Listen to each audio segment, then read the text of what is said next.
You don't need prayer points to pray. You only need a purpose to pray. A divine purpose. The moment God gives you a purpose to live for, your prayer life is forever. You can only stay in God's purpose by prayer.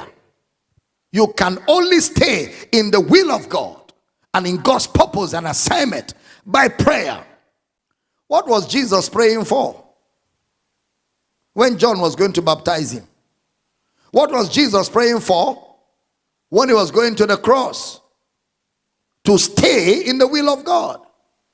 You know, in our time we have tied prayer to things till we do not know why we pray.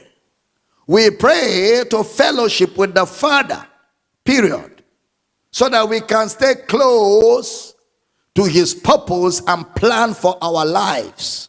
These continued in prayer and supplication. They were smart enough to pray.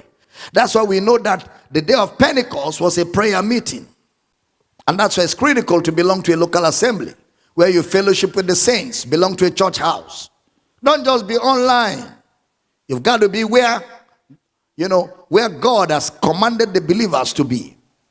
So don't miss church. There's no substitute for being physically in church now. In all the house churches, no substitute. In all our various campuses, there's no substitute. It doesn't have an alternative. That's why we have campuses.